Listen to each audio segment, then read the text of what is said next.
Hi and welcome back to my channel. So today I'm going to share with you my top tips when it comes to fake tan or self-tan or whatever you call it. And I started wearing fake tan years and years ago, way before it kind of became really popular over here. Just because I was really fed up of being so pale, especially in the summer when everybody else was tanning in the sun and my skin was just not tan at all. So I went on the hunt for a good fake tan, and that's when I came across Saint-Tropez.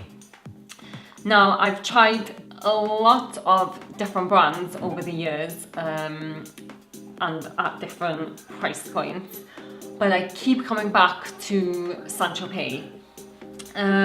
I think mainly because I like the fact, I like the colour of it, it's not too orange, and I like the fact that the mousse and the lotion is coloured, so you can see where you're applying it.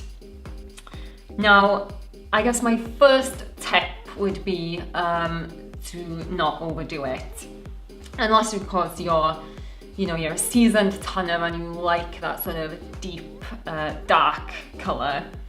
But say if you're new to the tanning game, then I would definitely say that less is more, and maybe start with something like this, which is the everyday tan.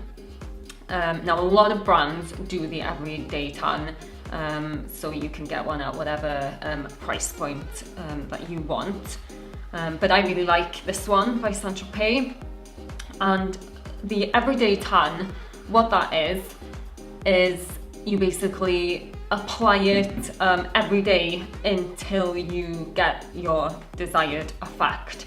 So it's a really light tan, and the first time you use it, all you're going to get really is a hint of colour and a bit of a glow, you would say, and then you can build it up every day then until you get the kind of colour you want, or the darkness you want, I should say.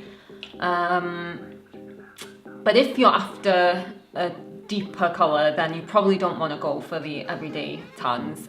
You probably want to go for the original tans. And as I said, I really like the Saint-Tropez ones, in particular the mousse and the lotion. Now a lot of brands do a lot of different types of tans, and I think the three main ones are the mousse, the lotion and the spray. I'm personally not a big fan of the sprays, just because I find them really messy and they kind of get everywhere. So I kind of tend to stay away from those, and I prefer the lotions and the mousse. I don't really have a preference, I like both, but I do like them to be coloured so I can see where I'm applying, and that's one of the reasons why I like the Saint-Tropez. So when it comes to applying, I like to use disposable gloves. I find I can blend the tan really well with these and get into any sort of area I want, and I feel I can take my time to apply the tan without worrying that it's getting all over the palms of my hands. A lot of people like to use the tanning mitts, and I think they're pretty good, but my personal preference is the disposable gloves.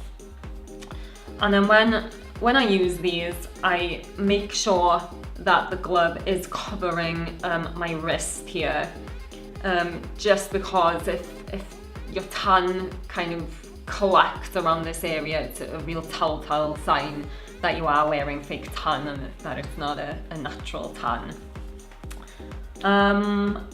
Yeah, and then once I've applied the tan all over my body, I should say as well that I always blend as I apply. A lot of the brands will say that you don't need to worry too much about blending really well when applying, that it just sort of develops into a seamless streak-free tan after you shower the next day or some hours after you've applied it. But I don't know if I believe that, so I always make sure that I blend as I apply, and that's another reason why I like my tans to be coloured. So after I've applied it to my whole body, then I will take the gloves off and take a disposable sponge and then just apply some more tan to the back of my hands, just to make sure that it blends nicely from the arm, and then you get a sort of seamless colour. Yeah, and I think that's it on the application. And yeah, I think I've covered everything. If you have any questions that I have not answered, then please pop them below and I'll try my best to answer them. And there is actually one tan that I would like to try myself that I haven't, and that is the skinny tan. So if any of you have tried that, please let me know what you thought of it below if you can. And yeah, thank you as always for watching, and I'll see you in the next one. Then I'm going to take a blending brush and just blend any harsh edges. So when blending, just use